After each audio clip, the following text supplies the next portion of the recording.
Hello friends, welcome to my YouTube channel. तो friends, इस lecture में हम स्टार्ट करते हैं एनसीईआरटी की physics 11th class.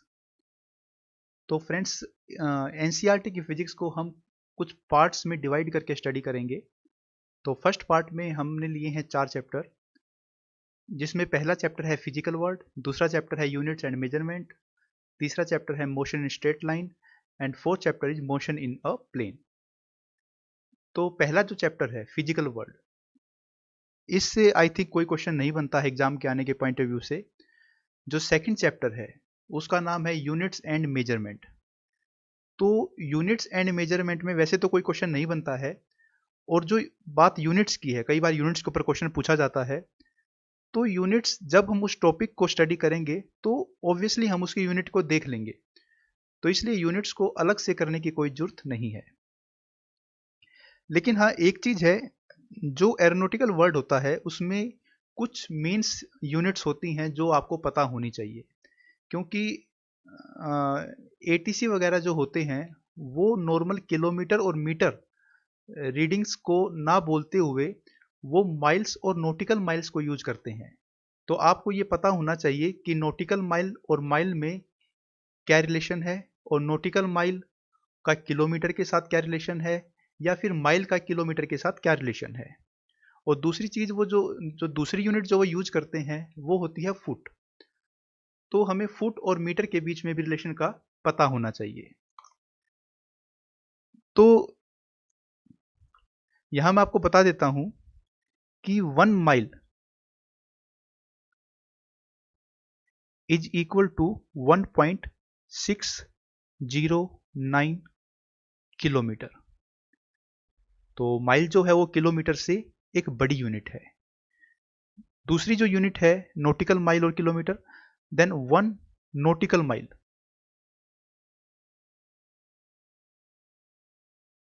Is equal to 1.852 kilometre. तो obviously nautical mile is also bigger than kilometre, और अगर हम नॉटिकल माइल और माइल में कंपैरिजन करें then nautical mile is bigger than mile. Third जो यूनिट है वो है फीट। देन 1 फीट या 1 foot is equal to 0.3048 metre. तो ये 3 डिस्टेंस या डिस्प्लेसमेंट की यूनिट आपको ध्यान रखनी है, mile, nautical mile and foot. तो फ्रेंड्स, ये देखने के बाद एक जो चौथी यूनिट है जो एटीसी वाले जनरली यूज करते हैं वो होती है प्रेशर की यूनिट। और प्रेशर की जो यूनिट है वो हमें पता है कि पास्कल होती है। तो यहां पर हमें पास्कल और एटमॉस्फेरिक प्रेशर के बीच में भी रिलेशन का पता होना चाहिए। तो पास्कल और एटमॉस्फेरिक के बीच में रिलेशन है 1 pascal is equal to 1 pascal is equal to 1 upon 1.01 into 10⁵ atmospheric pressure. तो यहां से पता चलता है कि एटमॉस्फेरिक प्रेशर जो है वो एक लार्ज यूनिट है as compare to pascal. 1 atmospheric pressure is equal to 1.01 into 10⁵ pascals. तो फ्रेंड्स, इन यूनिट्स का आपको पता होना चाहिए। टेम्परेचर की यूनिट का भी आपको पता होना चाहिए। टेम्परेचर की 2 यूनिट जैसे कि डिग्री है और केल्विन है। तो डिग्री और केल्विन के बीच में आपको रिलेशन का पता होना चाहिए। जैसे कि 0 degree Celsius is equal to 273 kelvin, और सपोज कीजिए 100 degree centigrade is equal to 273 plus 100 means 373 kelvin. For example, if we take our room temperature as 28 degree centigrade, then in Kelvin it would be 298 Kelvin. Sorry. तो friends, ये हमें ध्यान रखना है, kilo distance की unit, pressure की unit और फिर टेम्परेचर की यूनिट। फ्रेंड्स, अब थर्ड और फोर्थ चैप्टर है motion in straight line and motion in a plane. तो फ्रेंड्स, बेसिकली फिजिक्स में कि हम जो स्टडी करते हैं वो नॉर्मली 3 तरह की मोशन स्टडी करते हैं। एक तो मोशन इन स्ट्रेट लाइन, दूसरी मोशन जो हम फिजिक्स में स्टडी करते हैं, जिसके न्यूमेरिकल पेपर में आते, एग्जाम में जनरली आते हैं, वो होती है प्रोजेक्टाइल मोशन।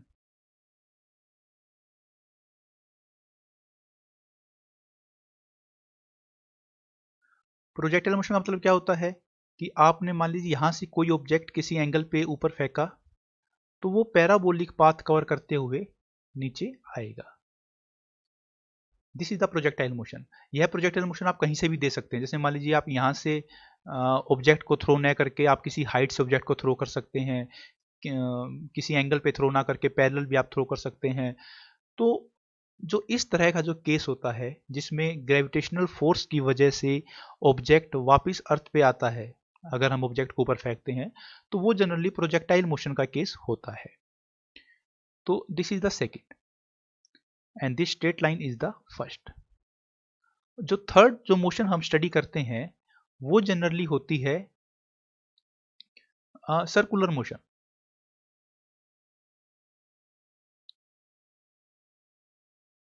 जिसमें कोई ऑब्जेक्ट एक सर्कल की फॉर्म में रोटेट करता है। तो हम बेसिकली तीन तरह की मोशन हम फिजिक्स के अंदर स्टडी करते हैं। तो ये जो मोशन है, मोशन इन स्ट्रेट लाइन, ये तो मोशन इन स्ट्रेट लाइन है। और ये जो दो मोशन है, these are the examples of motion in a plane. क्योंकि ये जो मोशन है इसने एक प्लेन कवर किया है, ये वाला प्लेन। ये जो मोशन है इसने भी एक प्लेन कवर किया है। तो इसलिए ये जो दो मोशंस हैं ये एग्जाम्पल है मोशन इन प्लेन का, और this is the example of motion in straight line. अब एक चीज और है, ये मोशंस के बारे में पता होने से पहले हमें कुछ बेसिक टर्म्स का पता होना चाहिए। जैसे कि डिस्टेंस है, डिस्प्लेसमेंट है, स्पीड है, वेलोसिटी है एंड एक्सीलरेशन है। तो मेन ये 5 टर्म्स हैं जिनका हमें पता होना चाहिए। यहां पर डिस्टेंस क्या है? डिस्टेंस है मीन्स, डिस्टेंस को हिंदी में बोलते हैं दूरी। मीन्स आप एक पॉइंट से दूसरे पॉइंट तक गए, तो इस पॉइंट से इस पॉइंट तक जाने में आपने इस तरह का पाथ कवर किया। तो ये जो टोटल डिस्टेंस है, ये total measurement, this is known as distance. This is distance. Okay, now what is displacement? Displacement क्या है? मान लीजिए आप इस पॉइंट से इस पॉइंट पर गए, तो जो मिनिमम डिस्टेंस है इन दोनों के बीच में, मीन्स वो डिस्टेंस जिसको हम वेक्टर से शो कर सकते हैं, वो हमारी हो जाएगी डिस्प्लेसमेंट।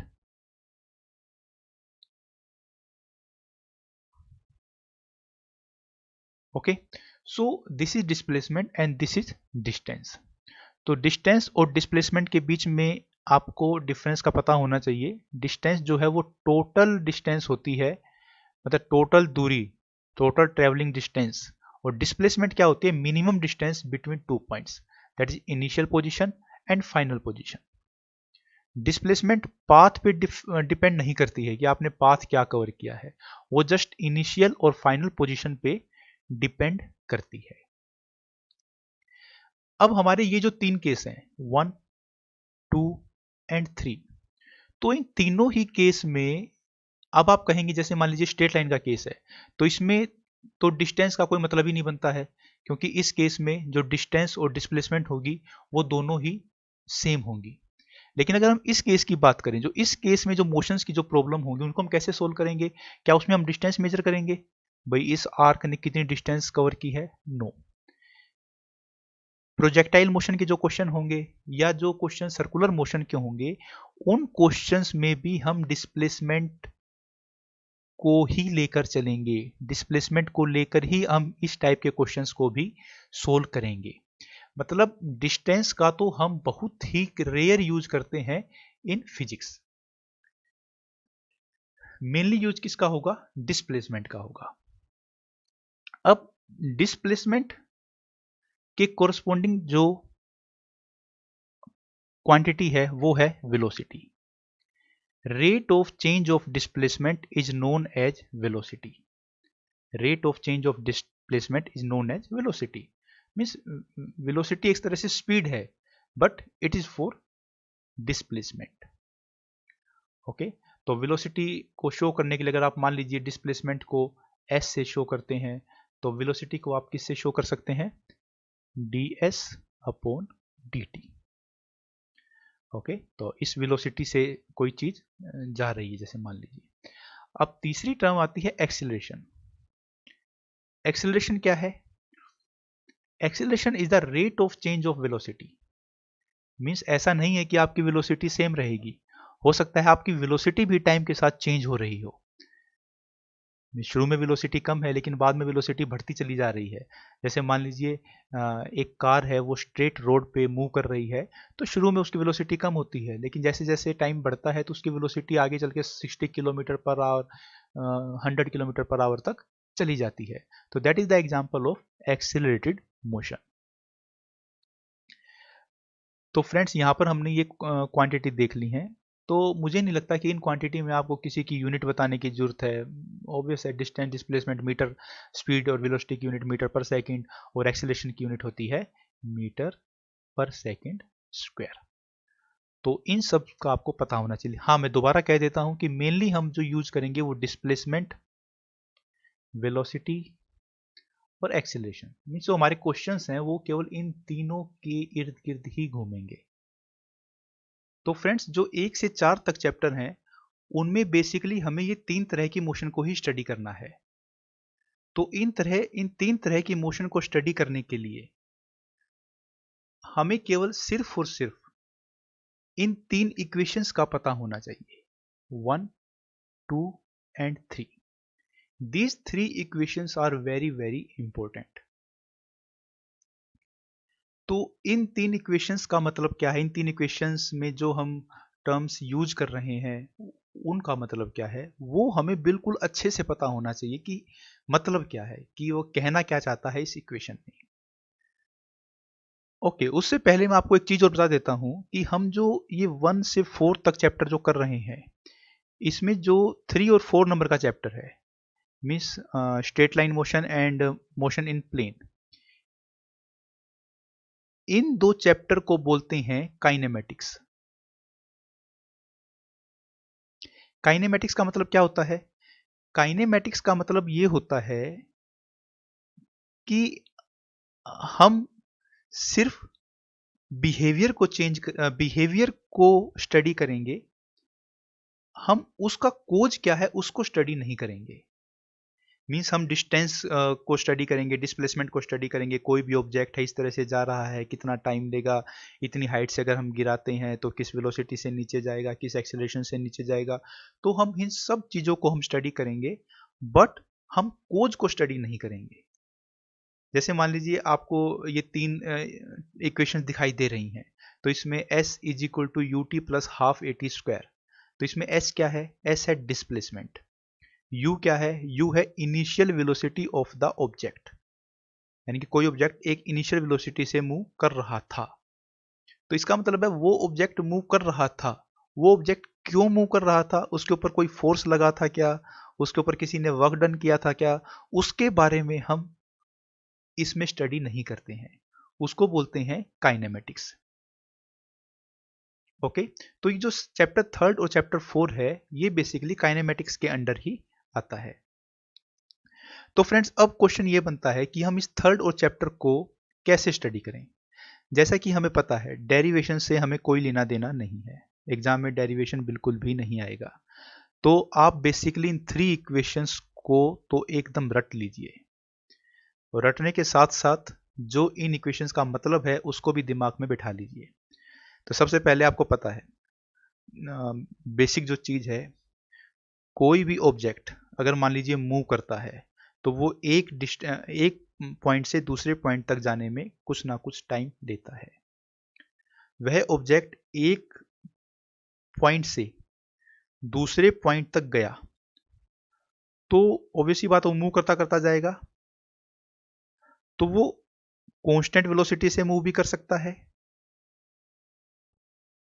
या वो उसकी वेलोसिटी कांस्टेंट नहीं भी हो सकती है, मीन शुरू में वो कम तेजी से चले और बाद में ज़्यादा तेजी से चले, तो इस तरह की मोशन भी हो सकती है जिसको हम एक्सेलरेटेड मोशन कहते हैं। या इसका उल्टा केस भी हो सकता है कि शुरू में तो वो ऑब्जेक्ट तेजी से चल रहा है और बाद में वो ऑब्जेक्ट कम स्पीड से चलेगा, तो वो एक्सेलरेशन का रिवर्स होता है। ओके, उसे हम ठीक है, उसको भी एक्सेलरेशन ही बोलिए, उसको हम नेगेटिव एक्सेलरेशन से शो करते हैं। ठीक है, अगर हम एक्सेलरेशन के आगे नेगेटिव का साइन लगा देंगे तो वो ये शो करेगा कि इस ऑब्जेक्ट की स्पीड टाइम के साथ साथ कम होती चली जा रही है। तो फ्रेंड्स ये टर्म है, तो इस टर्म में जो हमें फोकस होना चाहिए हमारा, वो होना चाहिए कि कोई ऑब्जेक्ट को अगर हम स्टडी कर रहे हैं तो सबसे पहले हमें पता होना चाहिए कि उस ऑब्जेक्ट की इनिशियल वेलोसिटी क्या है, मींस इनिशियल वेलोसिटी।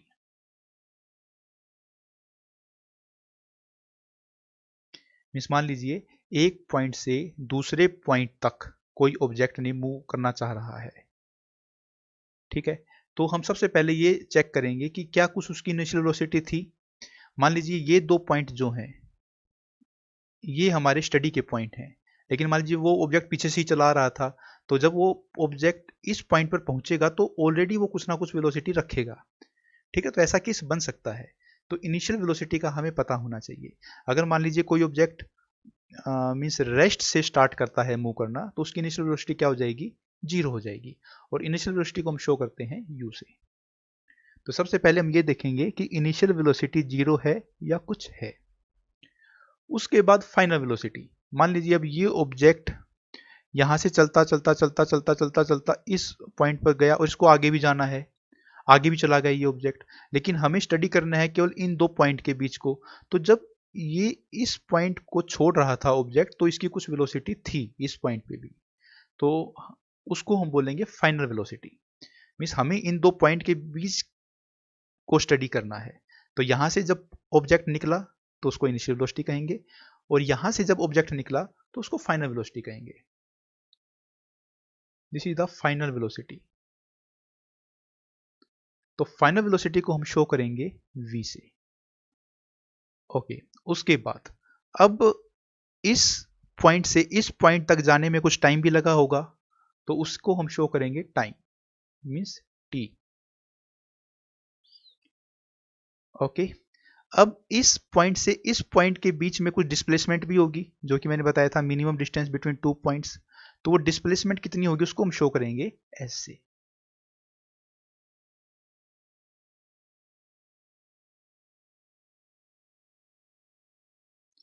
तो ये चार जो टर्म्स हैं u, v, t and s, इन तीनों इक्वेशंस में सिर्फ इन्हीं टर्म्स को यूज किया गया है, तो इन टर्म्स का मतलब हमें बहुत ही अच्छे से पता होना चाहिए। इक्वेशन कौन सी यूज करनी है, तो वो हमें सोचना पड़ेगा कि हमें डिस्टेंस फाइंड आउट करनी है या टाइम फाइंड आउट करना है या वेलोसिटी फाइंड आउट करनी है। तो जो पैरामीटर गिवन है उसके हिसाब से हम कोई भी रिलेशन यूज कर सकते हैं, और जो पैरामीटर नहीं गिवन है उसको फाइंड आउट कर सकते हैं। जैसे मान लीजिए टाइम, एक्सेलरेशन, इसमें क्या क्या है, distance, time, initial velocity and acceleration. इसमें final velocity, initial velocity, acceleration and time, इसमें डिस्टेंस मिसिंग है। इसमें फाइनल वेलोसिटी है, इनिशियल वेलोसिटी है, एक्सेलरेशन है और डिस्प्लेसमेंट है, इसमें टाइम मिसिंग है। ओके, अगर मान लीजिए टाइम गिवन है, मान लीजिए, तो हम इस इक्वेशन को यूज नहीं कर सकते हैं क्योंकि इसमें टाइम का कंपोनेंट है ही नहीं। जैसे मान लीजिए हमको s गिवन है तो डिस्प्लेसमेंट गिवन है, तो हम इस इक्वेशन को यूज नहीं कर सकते हैं क्योंकि इसमें डिस्प्लेसमेंट का कोई कंपोनेंट है ही नहीं। अगर मान लीजिए हमें फाइनल वेलोसिटी गिवन है तो हम इस कंपोनेंट का यूज नहीं कर सकते हैं। तो इस तरह से हमें ये पता करना होगा कि हमें इन तीनों में से किस टाइम पे कौन सी इक्वेशन को यूज करना है। ओके, तो फ्रेंड्स अब इन तीन इक्वेशन को यूज कैसे करना है, तो उसे समझने के लिए हम एटीसी के प्रीवियस ईयर के पेपर में आए हुए क्वेश्चन को ही सोल्व करते हैं। तो ये एक प्रीवियस ईयर का ही क्वेश्चन है जिसमें कहा गया है कि a subway train starts from rest at a station and accelerates at a rate of 2 metre पर सेकेंड फॉर 10 सेकेंड। मीन्स एक ट्रेन है जो रेस्ट से चलना स्टार्ट करती है, means u is equal to 0, और वो आगे चलती है विद एक्सेलरेशन ऑफ 2 मीटर पर सेकंड स्क्वायर, कितने टाइम के लिए? 10 सेकंड के लिए, और वो मान लीजिए यहां तक पहुंच जाती है। उसके बाद कहता है it then runs at a constant speed for 30 second. अब यहां पहुंचने के बाद उसकी कुछ वेलोसिटी हो गई होगी 10 सेकंड पे, उसकी कुछ वेलोसिटी हुई होगी v10, उस स्पीड से वो कांस्टेंट चलती है, यानी कि अब एक्सेलरेशन नहीं होता। हर जगह पे स्पीड कितनी रहेगी? जो स्पीड उसकी यहां बन गई थी वही स्पीड उसकी रहेगी हर जगह पे। और ये चली अब कितने टाइम के लिए? 30 सेकंड के लिए। अब 30 सेकंड तक चलने के बाद वो मान लीजिए इस पॉइंट तक पहुंच गई 30 सेकंड के बाद, तो अब यहां से गाड़ी ने ब्रेक लगाना स्टार्ट किया। अब गाड़ी ने ब्रेक लगाना स्टार्ट किया with an acceleration of 4 metre पर सेकंड स्क्वायर। क्योंकि अभी ब्रेक लगाना स्टार्ट किया है, वेलोसिटी कम होना स्टार्ट हुई है, तो इसलिए हम इसको नेगेटिव से शो करते हैं, -4 मीटर पर सेकंड स्क्वायर। और जब वेलोसिटी लगातार कम होती चली जाएगी तो एक टाइम ऐसा आएगा जब वो गाड़ी जाके रुक जाएगी। तो हमें ये बताना है कि यहां से जब उसने चलना स्टार्ट किया था, यहां से लेके जब वो फाइनली रुक गई, तो टोटल डिस्टेंस कितनी ट्रेवल की गई है। तो क्वेश्चन बहुत ही सिंपल है। सबसे पहले हम ये वाली डिस्टेंस ट्रेवल निकालते हैं कि ये डिस्टेंस कितनी ट्रेवल की 10 सेकंड के अंदर।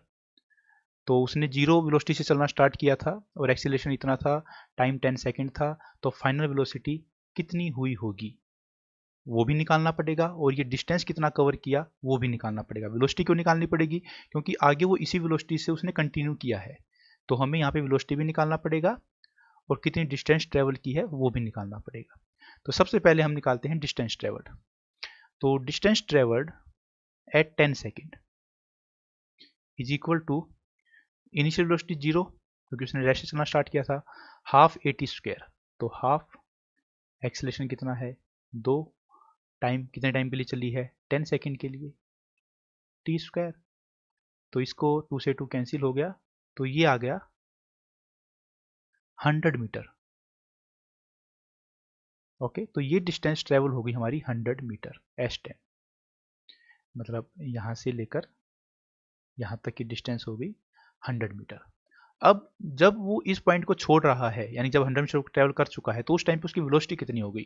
तो हमें अब यहाँ पे फाइनल वेलोसिटी निकालनी है। तो फाइनल वेलोसिटी अगर निकालनी है हमको, और इनिशियल वेलोसिटी हमें पता है u थी, यानी 0 थी, एक्सेलरेशन भी हमें पता है, और टाइम भी हमें पता है, और फाइनल वेलोसिटी हमें निकालनी है, सॉरी टाइम फाइनल वेलोसिटी हमें निकालनी है, इनिशियल वेलोसिटी एक्सेलरेशन और टाइम में पता है, तो हम इस इक्वेशन को यूज कर सकते हैं। तो velocity at 10 second will be equal to u plus AT। तो a की वैल्यू 2 होगी और टाइम हो गया 10 सेकेंड, तो ये आ जाएगा 20 मीटर पर सेकेंड। यानी कि उसकी स्पीड जब वो यहाँ पहुंचा तो उसकी स्पीड हो गई 20 मीटर पर सेकेंड। अब इस स्पीड से वो कांस्टेंट स्पीड से वो चला फॉर 30 सेकेंड। तो इस स्पीड से अगर वो चला 30 सेकेंड के लिए, तो ये डिस्टेंस कितनी ट्रेवल कर लेगा वो? 30 इंटू में 20, यानी कि 600। तो ये जो डिस्टेंस है, ये डिस्टेंस हो गई हमारी 600। ये डिस्टेंस हमारी हमने निकाली 100 मीटर आई थी 10 सेकेंड पे, तो ये डिस्टेंस 100 मीटर। अब इतनी डिस्टेंस ट्रेवल करने के बाद अब उसने ब्रेक लगाने स्टार्ट किए। ब्रेक लगाने स्टार्ट करने का मतलब क्या है? डी एक्सेलरेट करना स्टार्ट किया उसने गाड़ी को with the acceleration of -4 metre पर सेकेंड स्क्वायर। तो कांस्टेंट वेलोसिटी से वो मूव करता आ रहा था, यानी कि 20 मीटर पर सेकंड की वेलोसिटी से। 20 मीटर पर सेकंड को रोकने में कितनी डिस्टेंस लगेगी अगर वो डीएक्सलेट होता है इतने से, तो वो हम निकाल सकते हैं। उसके लिए हम कौन सी को यूज करेंगे? देखिए, हमें फाइनल वेलोसिटी पता है, फाइनल वेलोसिटी 0 हो जानी है क्योंकि गाड़ी रेस्ट पे आ जाएगी फाइनली यहाँ पर आने के बाद। इनिशियल वेलोसिटी u, इसके लिए इनिशियल वेलोसिटी ये वाली वेलोसिटी होगी जो कि हमें पता है 20 मीटर पर सेकंड है। एक्सेलरेशन डीएक्सेलरेट हो रहा है, -4 है पता है। s हमें निकालना है कि ये डिस्टेंस कितनी कवर करेगा फाइनली स्टॉप होने में। तो वो हम फिर इसीलिए हम यूज करते हैं ये वाली इक्वेशन। तो v square minus u square is equal to 2as। Final velocity 0 minus initial velocity अब कितनी थी 20, तो 20 का square is equal to 2as, 2 decelerate हुआ वो -4 के एक्सेलेशन से इनटू में s। तो ये डिस्टेंस हमें अब निकाल लेनी है। ये डिस्टेंस वो डिस्टेंस आ जाएगी जो वो यहाँ से लेकर यहाँ तक जाने में लगेगी। तो इसको जब हम सोल्व करेंगे तो ये नेगेटिव साइन कैंसिल हो जाएगा, तो ये आ जाएगा s is equal to 20 into 20 divide by 2 into 4। ये 5 आ गया और ये 10 आ गया और ये टोटल आ गया 50 मीटर। यानी कि यहाँ से यहाँ तक जो उसने रुकने में जो डिस्टेंस लेगा वो लेगा 50 मीटर। कितने टाइम में रुकेगा उसने टाइम हमसे पूछा ही नहीं, लेकिन मान लीजिए अगर हमें टाइम भी निकालना है तो हम यूज कर सकते हैं v is equal to u plus a t. Final velocity 0, initial velocity 10, acceleration -4, time निकल जाएगा। लेकिन उसने हमें टाइम पूछा नहीं, उसने हमें केवल डिस्टेंस पूछी है, तो वो रुकने में जो डिस्टेंस लेगा वो लेगा 50 मीटर की। तो टोटल जो उसने यहाँ से चलना स्टार्ट किया था और फाइनली वो यहाँ तक पहुँच गया, तो कितनी डिस्टेंस कवर की उसने 100 plus 600 mean 700 plus 50 mean 750 metre. तो इस क्वेश्चन का आंसर हो जाएगा 750 metre. So this is the right answer. So friends, यह एक स्ट्रेट लाइन की प्रॉब्लम थी। तो इस तरह से हम स्ट्रेट लाइन का कोई भी क्वेश्चन सोल्व कर सकते हैं। बस हमें इन 3 इक्वेशन को दिमाग में रखना है और इन इक्वेशन को कब और कैसे यूज करना है वो थोड़ा ध्यान रखना है। तो फ्रेंड्स, इस लेक्चर में इतना ही। अगले लेक्चर में हम प्रोजेक्टाइल मोशन और सर्कुलर मोशन को स्टडी करेंगे। तब तक के लिए goodbye. Thanks for watching. Please like and share the video and subscribe the channel. Good bye.